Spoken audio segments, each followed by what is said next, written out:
That'll settle things once and for all.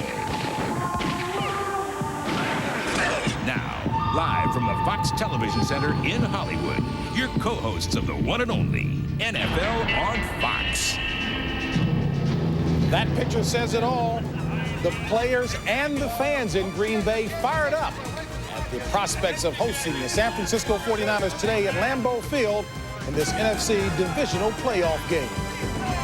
And hello again, everyone. I'm James Brown, welcoming you to this special edition of the NFC Divisional Playoffs. And joining me, as always, my partners, Ronnie, Lott, Howie Long, and Terry Bradshaw. You know what? Speaking of this move right here, I heard from some of your constituents this week. Did not like the fact that I was caressing you this. I've had a hard time explaining that. You quit doing that. I'll tell you, you get you some help, man. Hey, man, let's get to some football stuff, man. Talk about. Is this a great game? Mud, wind, rain. Matt Millen's doing the game. I know Matt's got his duck boots on. Matt, show me the shoes. I want to see what you got on today.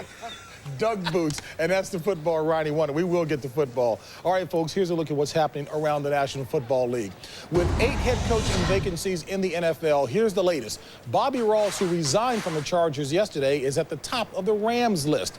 Now, as we reported last week, Ross, who coached at Georgia Tech, was a favorite in Atlanta. But Ross prefers St. Louis, where he can bring his entire coaching staff with him. Now, Northwestern coach Gary Barnett, who has been rumored to be high on everybody's list the past 2 years, has been contacted by the Detroit Lions and ranks among their top candidates. And finally, we've learned that Raiders owner Al Davis has been seriously checking out Miami Hurricanes head coach Butch Davis for the head coaching position in Oakland. All right, folks, getting right to the action, as Ronnie Lott indicated, we turn now to our Fox Watch. And calling today's game from balmy 37-degree Lambeau Field is our own Dick Stockton, who doesn't have duck boots on, along with Matt Millen. Good morning, gentlemen. Wouldn't wear them, JB, and it is downright nasty here at Lambeau Field in Green Bay. And, you know, Matt Millen, with the temperature 37 degrees, doesn't have to wear those duck boots. That's what he's got on, just the socks. That's as clean as they get, too. I got news for you. Hey, Howie, there's your shot ski. I'm nice and toasty back here. Rain turning to snow, 37 degrees. The field was covered early. That's one of the major stories today. Matt, the other one has to be Steve Young's condition. They called it bruised ribs last week against Philadelphia. Hardly through this week. He's got it shot up for pain-killing injections. What's happening right now? How does it affect the team and Young? I think it affects Steve Young. Obviously, he's going to be in a lot of pain. I think it affects the team a great deal. All week long, all San Francisco talked about was we have to run the football. When you watch San Francisco play, Steve Young's their best running back. I don't know how you're going to be able to run with all the pain he's going to have. Just watching him in the warm-ups, watching him throw, everything was laborious. I mean, he tried to throw, that was a 20-yard pass. I mean, it looked like a wounded duck out here. So I think that's a major, major deal. Because he has those ribs, he's going to wear a flak jacket today. Now, this is Bronco Hinnick, their equipment man. He went with a new one, and it's bigger, and it wraps himself around, and he says it has that space-age kind of new stuff on the outside that when you get hit, that it'll be able to disperse it all the way around him. He also told me that he got away with not wearing that thing for quite some time. Now, he came out early. He started to throw. He didn't like the way it felt or that flak jacket. So they said that he went in there to adjust the flak jacket. My instincts tell me that he went in there to get another shot. And so Elvis Grbac could loom large in this game. What about the weather conditions? You were down on the field. What are they now? Well, I think if you look at the field, it's bad. And I think where it's really bad is on the outside. You can see to the left there, the center has been resodded 3 weeks ago. That's in good shape. Looms well for the running game. The biggest thing is on the outside where it got chewed up. Your wide receivers and defensive backs is going to be treacherous out there. That could be big because one mistake could be the difference in this game. So we don't have a frozen tundra. We have a slushy tundra here at Lambeau Field. That's the story here right now. Let's go back to JB. All right, Dick and Matt, thank you very much. Good stuff on the field conditions, and we're going to talk a bit more about Steve Young and his condition in just a bit. But Howie, talent is a given with both of these teams. I think one's psyche, their attitude is important. How confident is Green Bay hosting this game today? I think Green Bay is very confident, but I think Mike Holmes did an outstanding job of finding some type of a psychological edge in Minnesota. He found a linebacker who made an ill comment about Brett Favre and how he was going to hurt Brett Favre. They hung their hat on that. This week, it's no respect from the top of the organization down to the bottom. But the bottom line is, as Matt Millen pointed out, Steve Young is the #1 running back. He is the guy they have to stop. Mike Mamula, rushing underneath last week, gave them a ton of yards in the quarterback scramble. They need to double Jerry Rice. They need to put Simmons on Brent Jones, beat him up, force Owens to beat them. I don't think the running game is a big factor without Steve Young. Hey, look, I talked to William Floyd. William Floyd says lightning can't strike 3 times. They beat him twice. He knows that being back himself, as well as having Brent Jones back, Terrell Owens is now taking J.J. Stokes' place. This team is looking forward to this game. The key, though, to this game is can they play well in the red zone, especially defensive-wise. Tim McDonald's going to move around the red zone. They cannot score, Terry, in the red zone. Don't be surprised if Brett Favre does not throw a touchdown pass today, because they know that the 49ers are going to make everything be in front, inside the 20-yard line. And what's going to happen? They have to throw underneath, catch it, and then run it in. I don't think that's going to happen. Brett's going to come out and peek to the end zone, then take the underneath stuff. Other thing is, on their zone blitz by the 49ers, they picked up. Every blitz has a weakness. It's something that tells you that we're blitzing. The tackles for the 49ers tilt, and that gives Brett the indication, here it comes, and here it goes. As our producer, Scott Atkinson, would say, wow. I mean, he said rap. He did, but he didn't wow. say wow. He said rap. Listen, big fella. I heard him. Listen, big fella. Wow, in that he's not going to throw any touchdowns, and he's thrown 39 on the season. Got to pay attention. Wow. Let's check out what else is on tap for today's show. Today on the one and only Fox NFL Special. Tomorrow, the defending champion Dallas Cowboys square off against the second-year phenom, the Carolina Panthers. Once again, Dallas has been abuzz with the off-the-field news that's overshadowing the game. We'll look at the wild week in Big D. And, as the old saying goes, no pain, no gain. Steve Young is definitely feeling the pain, and his Niners are reaping the gain. Ronnie gets the word from San Francisco's fearless leader, who put the big hurt on the Eagles, and now focuses on the pack. Coming up, coming at you, the one and only NFL on Fox.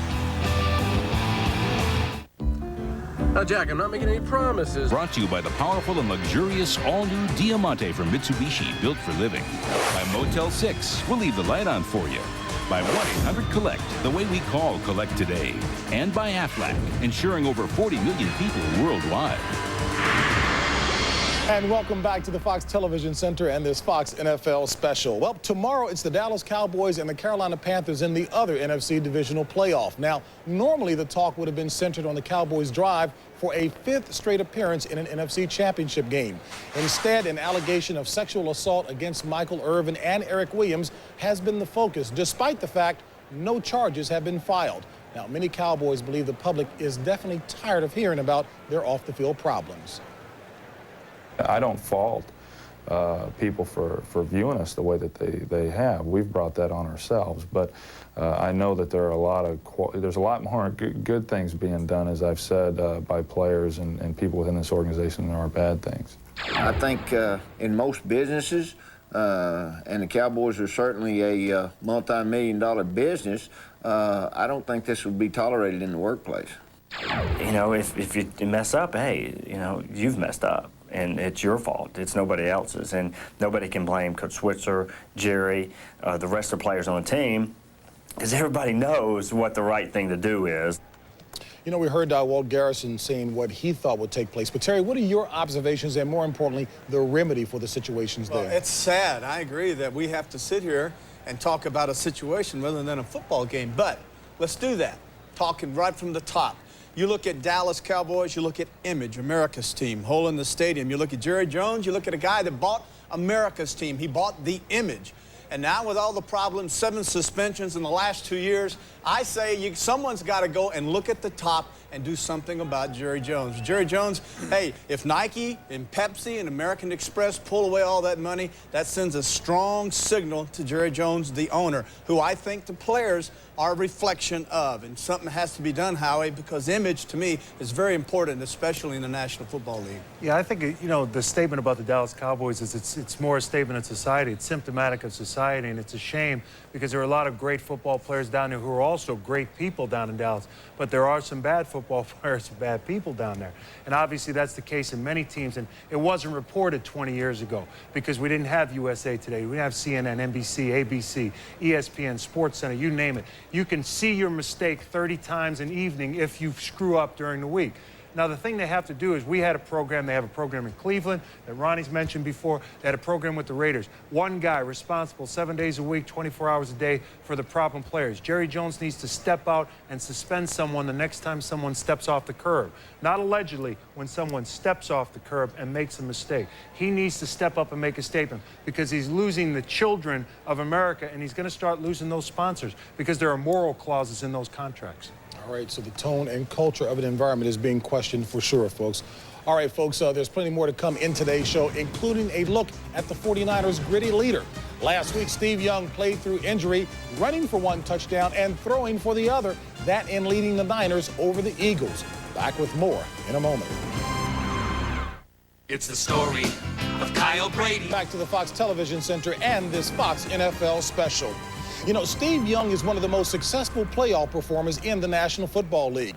Today marks his 10th start in a postseason game, and in his previous 9, he's thrown 24 touchdown passes and only 7 picks. But Ronnie, as much of a warrior as Steve Young is, can he be as effective today given how banged up he is? JB, look, man, I went and talked to the people at the truck stop. I talked to action heroes. I even talked to my guys at the barbershop. And we all agree on one thing, that Steve Young is magnum opus. Young steps up, quarterback draw, goes up the middle. He's got the first down. He may go all the way. Into the end zone. Touchdown, Steve Young. Carpe diem. Seize the day. That's what you've done the last 5 weeks. I hope it's what I normally do. You know, I've gotten a lot smarter. I got more mature in how to handle situations. I think one of the biggest things is knowing where there's a limit to what I can accomplish. Looking at the situation early in the year, why were they even comparing you to Elvis Gerbach? I don't know. I think, you know, Carmen's comments certainly affected a lot of the veterans on the team. We must go with who's best now. And the past really doesn't play too significantly in terms of determining where you're going in the present. When you hear that at the beginning of the year, and you got a lot of guys who are over 30 on our team in a free agency situation, I think there was a sense of unsurety about you know, the situation for a lot of players. And I think as the year has worn on, I think a lot of guys just left it alone. So now, don't you think they owe you more than just 1 year? We'll take care of that in the offseason. When I'm healthy, I'm playing at the top of the league. And the question is, can I guarantee 16 games next year?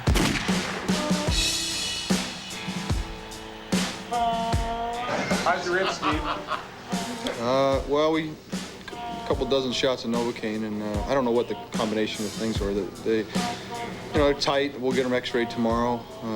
I would say that pretty sure that they're not, you know, broken or anything like that. One of the things that makes Steve very dear to me is his ability to show the guts and the courage to stay out there. It's part of the history of the 49ers. We got guys who had fingers cut off to play the game. So, you know, a shot, that's small time. How do you get ready for this upcoming week, knowing that your ribs are... Right, yeah.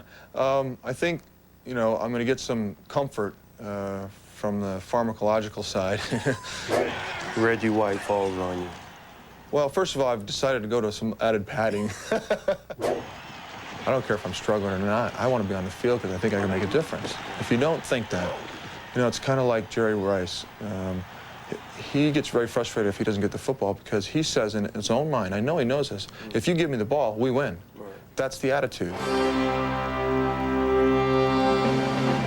Innocent or not, I find it very it's a good feeling for me that I have a strong desire to finish my career in San Francisco because of the way that I've put out emotionally. It just means something to me. I couldn't love the game more right now. I really couldn't. The reason Steve loves the game so much right now, Terry, is because he knows that he's got peace with himself, but he's also playing like he did when he was a little kid. But the problem today is he's going to have that big rib cage pad on him. Now, that's going to be tough, throwing the ball as well as handing the ball off. I'm afraid that he might turn the ball over. Handing it off, handing the ball off will not be a problem. The flak jacket will present a problem because he's not used to wearing it. I tried it, didn't like it, couldn't throw it, forget it. Also, he's a wrist passer and he snaps it off. You got bad ribs, you snap it off, oh, pain hits you. And I'm more concerned as it gets colder, getting out, throwing the football, throwing and throwing and throwing it. all of a sudden that medicine is going to wear off, Howie, because the more the body works, the more the medicine is dispersed and gets out of the system. 10-yard play, 10-yard drive, 10-play drive, all of a sudden you need a shot and you can't come off the field. The funny thing is here, I agree with you in terms of him working.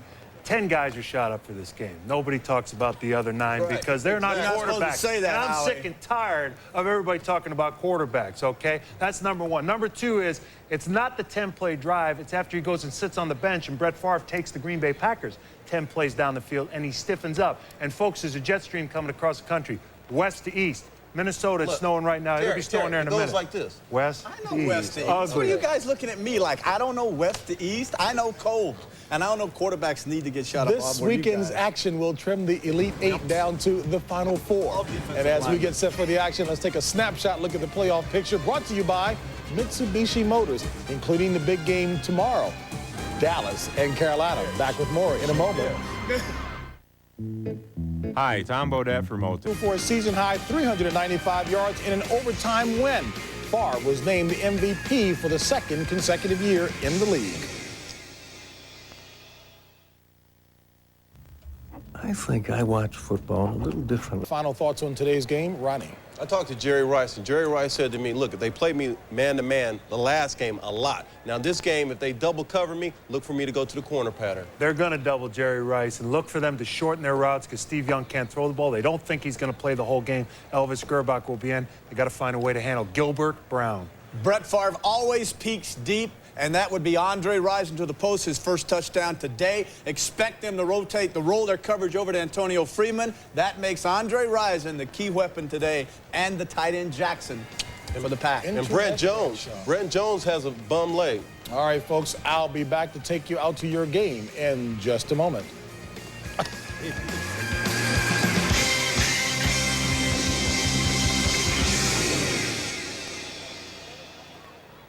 Fox, home of Super Bowl 30.